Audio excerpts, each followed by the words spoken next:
खबर ये चलाई जा रही फजील साहब की दरअसल बशर अल असद जब थे तो हिजबुल्लाह के लोग जो है वो काफी सीरिया के अंदर थे, कोई इलाका है उस पर थे। अब जबकि नई सरकार आई है तो वो वहां से उन्हें हटाने के लिए ऐसा कर रहे हैं। लेकिन दूसरी तरफ हम देख रहे हैं कि जो गोलान हाइट्स है, अभी एक साहब ने वो किया है कि किस तरह से वहां पे नया जो सीरिया मंत्रालय ने अपने देश का एक नक्शा जारी किया जिसमें Israel occupied Golan Heights and एक और हिस्सा बताया गया। लेकिन मैं इसको तुर्की द्वारा 1939 में अधिकृत किए गए अलेक्जेंडेरिया को नहीं दिखाया गया। मुझे लग रहा है कि ये सिर्फ जो है एक लोगों का, चूंकि प्रेशर बहुत है इजराइल के अंदर, और जो आपने कहा कि तमाम ये बात चल रही है अभी भी बड़ा अच्छा। ये आप देखिए, अभी हमारे जो जयदीप सिंह बुंदेला साहब हैं उन्होंने लिखा है, और यही दरअसल सच्ची बात है। उन्होंने लिखा है कि जायनिस्ट पॉलिटिशियन अवी स्कॉर्चॉफ ने कहा है कि हमास गाजा को कंट्रोल करता जा रहा है, हम उसे ना तो चुनौती दे पा रहे हैं और ना थ्रेट कर पा रहे हैं। ये जो छन के खबर आई फजील साहब, तो क्या इसी चीज को डाइवर्ट करने के लिए नेतन्याहू ऐसा कर रहे हैं? क्योंकि देखिए एक बात तो साफ है कि अगर इजराइल ने घुटने टेके तो उसमें अमेरिका अपने आप शामिल हो जाता है, क्योंकि पहले दिन से अमेरिका जो है इस लड़ाई में शामिल रहा है, और अमेरिका जो है और अमेरिका के हथियार जो है इस्तेमाल होते रहे। अब थॉट जो है वो नाकाम हो गया, बहुत कर्रो फर के साथ थॉट को भेजा गया था एयर डिफेंस जो है, लेकिन वो भी काम ना आया। हुती ने उसको भी बाईपास करके और हमला कर दिया। तो क्या उस शर्मनाक हार को छिपाने के लिए इस तरह की चीजें मीडिया के जरिए फैलाई जा रही हैं और एक नया शगुफा छोड़ा जा रहा है? फजील साहब, क्या समझा जाए इसको? ये बयानों का दौर शुरू हो रहा है। और देखिए, F-16 अमेरिका का जहाज लेने के लिए दुनिया में एक समय था जब होड़ मची थी। F-16 फेल हो गया, ईरान में घुस नहीं पाया और उनको वापस आना पड़ा। और कई दुनिया में ऐसे मामले हुए जहां F-16 फेल हो गया। तो और अमेरिका का ड्रोन बहुत महंगा है, बहुत बड़ा है साइज में, उसके सामने ईरान का और टर्की के ड्रोन के सामने कहीं वो टिकता नहीं। इसलिए अमेरिका के सारे हथियार अब फेल हो रहे दुनिया के अंदर। उनका जहाज कोई नहीं ले रहा है, उनका SLR असॉल्ट राइफल सब लोग खुद बनाने लगे, और जहाज उनका कोई नहीं ले रहा है। उनकी मिसाइल आयरन डोम उनका फेल हो गया, थॉर्ड इनका फेल हो गया। तो अब उनका तो हथियारों की बाजार भी गिर गई ना, उनका तो शेयर ही गिर गया। वो जो उन्होंने जो अपनी एक दुकान सजाई थी, उस तो दुकान का सजना ही खत्म हो गया, सजावट ही खत्म हो गई। अब उस दुकान में तो कुछ बचा ही नहीं लेने की, सब कबाड़ बैठा है वहां। पूरी दुनिया जान गई कि इतना पैसा क्यों देना है इसको, कुछ है नहीं इसके पास। उससे अच्छा तो ईरान से ले लो। अब तो ईरान, अब देखिए, सुकोई विमान की सौदा किया ईरान ने चाइना के साथ। तो ये चाइना नहीं, शायद रूस के साथ किया है। तो इनका रूस के साथ किया है। तो ये अपनी ताकत रूस बढ़ाते के जा रहा साथ है। था और वो सुखोई आ गया है, सुखोई आ गया। अब देखिए, SU-30 आ गई थी। इनका जो मसला है कि जाते जाते नेतन्याहू ने एक काम कर दिया कि ग्रेटर इजराइल का राग अलाप दिया। अब ग्रेटर इजराइल का राग अलापने से जो कछुए की मुंडी की तरह जो अमेरिका, जो अरब जो घुसा हुआ था ना अपने शेल में, उसको भी निकलना पड़ा कि भाई अब हम अंदर से क्या है वो छोड़ दो, सामने भी आना पड़ेगा। क्योंकि ग्रेटर इजराइल में तो सबसे बड़ा खतरा तो अरब के ऊपर है ना। ये तो मैं शुरू से आपसे 10 महीना पहले से बोल रहा हूं कि ग्रेटर इजराइल में क्या अरब बच जाएगा, क्या जॉर्डन बच जाएगा। तो ये सबसे बड़ा तो और देखिए, नेतन्याहू का चैप्टर अब क्लोज है, क्योंकि 70+ उनकी एज हो गई। जिस तरह से जो बाइडेन आखिर में उनको चुनाव नहीं लड़े ना, एज का फैक्टर हो गया, कई फैक्टर्स होते हैं, इनकी बीमारी भी है, प्रोस्टेट कैंसर है इनको। तो ये खुद ही नहीं चुनाव लड़ेंगे, या अगर लड़ेंगे भी तो इनकी पार्टी है, मुझे नहीं लगता है कि इनको टिकट उकट देगी या इनको कैंडिडेट बनाएगी। इसलिए नेतन्याहू का एंड है। नेतन्याहू कोशिश कर रहे हैं कि कुछ ऐसा चमत्कार, जैसा राजनीति में झाड़ू की एक तीली निकलती है ना, तो पूरा झाड़ू बिखरने में टाइम नहीं लगता है, वो एक तीली ही उसको मजबूत बंधन बनाए रखती है।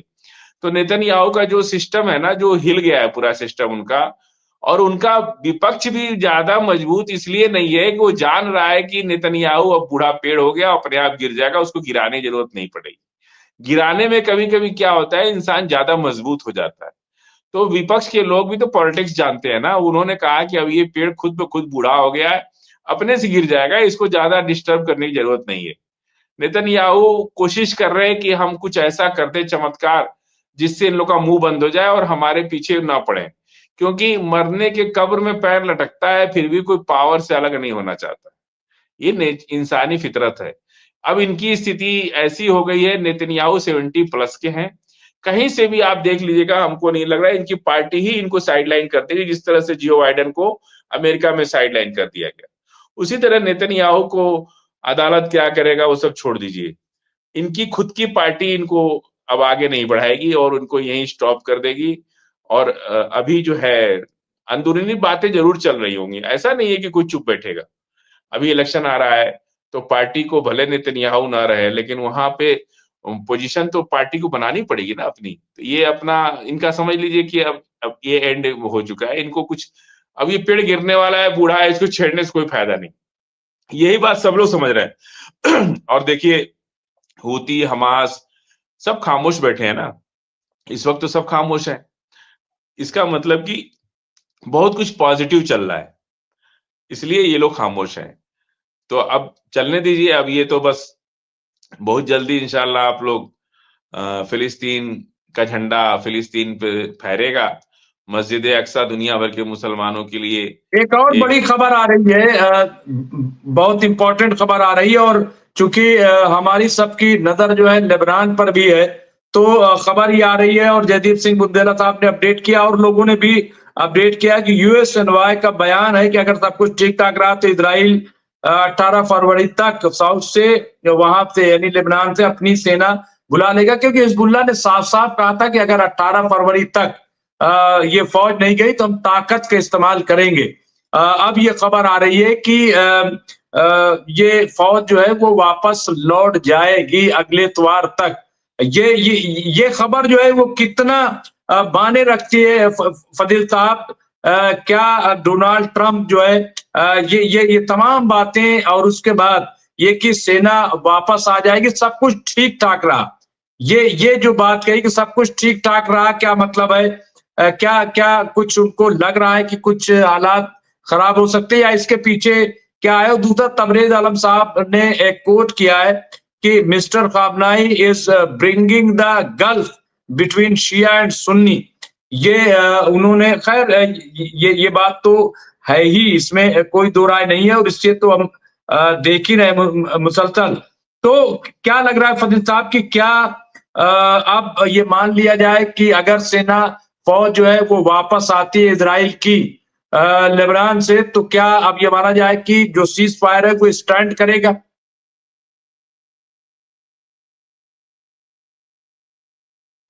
वहां कुछ नहीं होने वाला है, जो हो गया हो गया। और अब दोनों लोग अपने अपने सर्वाइवल के लिए लड़ रहे हैं। इजराइल को भी अभी सर्वाइव करने के लिए बहुत, जो लड़ाई में उनका इकोनॉमिक क्राइसिस हुआ है वो सब उनको मेंटेन करने में वक्त लगेगा और उनको भी पता है, इसलिए अब लड़ाई वड़ाई तो होनी नहीं है। ये पहले भी उन्होंने 30 दिन का टाइम मांगा था। 30 दिन के अंदर जो है वो अपनी सेना हटा लेंगे। और गोलान हाइट से भी इजराइल ने कहा है कि हम जाड़े के बाद गोलान हाइट से भी अपनी सेना हटा लेंगे। अब इससे ज्यादा और क्या हो सकता है बताइए? जब इजराइल कहां बचा, वो हमास से, गजा से भागा, लेबनान से भाग रहा है, गोलान हाइट छोड़ रहा है, अब कितना मारेंगे उसको? अब इतना, इससे ज्यादा और क्या होगा किसी को झुकने के लिए? इससे ज्यादा और क्या हो सकता है? तो अब कहने वाले चाहे जो भी कहें, जिसको जो है भाई वो कह सकता है, लेकिन अब इससे ज्यादा और क्या उम्मीद कर सकते हैं आप इजराइल से? क्या इजराइल इस चाहते हैं कि तेल अवीव को भी छोड़ के चला जाए? ऐसा तो नहीं हो सकता। हाँ, अगर नहीं मानता तो हालात ऐसे बन गए थे कि उसको तेल अवीव से भी छोड़ने जाना पड़ता। और एक और बड़ी खबर आ रही है, एक और बड़ी खबर फजील साहब आ रही है जो मैं लोगों तक पहुंचा देता हूं, और बहुत ही इंपॉर्टेंट खबर जयदीप सिंह बुंदेला साहब ने यहाँ पे कोट किया है, आप स्क्रीन पर भी देख सकते हैं, और ये बहुत बड़ी उन्होंने लिखा है कि आज दुनिया के 79 देशों ने एक संयुक्त बयान, मुश्तरका बयान जारी किया है कि अमेरिका इंटरनेशनल कानूनों को कमजोर कर रहा है और वो आईसीसी अधिकारियों के विरुद्ध अमेरिकी वित्तीय प्रतिबंधों और वीजा प्रतिबंधों की कड़ी निंदा करता है। तो ये जिस तरह से दुनिया मुखालफत कर रही है फजल साहब, उसने इजराइल के मामले में देखा, या जो भी इंटरनेशनल कोर्ट क्रिमिनल कोर्ट को बैन करने की बात थी, तो ये तमाम दुनिया जो है वो मुखालफत पर आमादा हो रही है। इससे क्या लग रहा है कि अमेरिका को कितना बड़ा नुकसान होगा, और ये क्या आपको नहीं लगता कि इजराइल अपने साथ साथ अमेरिका को भी ले डूबेगा? हम तो डूबेंगे सनम, तुमको भी ले डूबेंगे, वो क्या है फजील साहब? डूबेंगे नहीं, डूब चुके हैं। अब कहीं कुछ बचा नहीं। अमेरिका देखिए आज कुछ बयान देता है, कल कुछ बयान देता है, तुरंत अपनी बात से पलट जाता है। तो वो तो डूबेंगे नहीं, डूब चुके हैं। अमेरिका का वो पावर नहीं है जो अब पहले था। अब दुनिया उनके पावर को समझ चुकी है, इसलिए ये अभी कुछ नहीं है। अमेरिका आज कुछ बयान दे रहा है, अब कहाँ गया ग्रीनलैंड? सुन रहे 3-4 दिन से तो कुछ बात ही नहीं हो रही इस पर कि कनाडा की बात नहीं हो रही है। जो वो तो ट्रम्प आए थे तो सोच रहे थे कि पूरा यूरोपीय यूनियन के 32 देश को अमेरिका में मिला लो, आधी दुनिया अमेरिका बन जाएगी। समझ रहे आप? अब कहाँ गया वो सब? कहाँ बोल रहे हैं? 1-2 दिन के इनके बयान का कोई मतलब नहीं है। ट्रम्प क्या बोलते हैं और कब पलट जाएंगे, इनके बयान का कोई मतलब नहीं। इसको सीरियस लेने की कोई जरूरत ही नहीं। हम लोग पूरी दुनिया देखिए फंस गई ना इसमें, इस बयान में। नहीं तो आज यूएन की स्पेशल मीटिंग हो करके अब ये फैसला होना है कि आप स्टेटस मेंटेन कीजिए और फिलिस्तीन को अलग नेशन के लिए आप उसकी मान्यता दीजिए। और पूरी दुनिया के लोग 6 कंट्री को छोड़ के सभी लोग फिलिस्तीन को अलग राष्ट्र की मान्यता देंगे, दे चुके हैं। इस पर बात होती है ना, लेकिन इन्होंने उलझा दिया। एक तो ट्रम्प का लोगों ने 20 जनवरी तक इंतजार किया, करीब-करीब मुझे लगता है शायद 3 महीना या 2 महीना। 2 महीना लोग इंतजार करते रहे कि ट्रम्प आएंगे, ट्रम्प आएंगे। और ट्रम्प के आने के बाद 1 महीना और खराब हो गया इनके बयानों की वजह से। अब कुछ भी हो, चाहे बयान सही हो या गलत हो, दुनिया तो फंस गई ना उस बयान के चक्कर में। अब अरब जैसा देश बोल रहा है जो कभी नहीं बोलता था, अब अरब भी बोलने लगा है। तो अब तो इन लोगों ने सबको फंसा दिया इस बयान की, और बाद में मुकर भी गए कि हमने बयान दिया ही नहीं। तो यही सब जो पहले छोटी पॉलिटिक्स गांवों में होती थी, वही नेशनल और इंटरनेशनल लेवल पर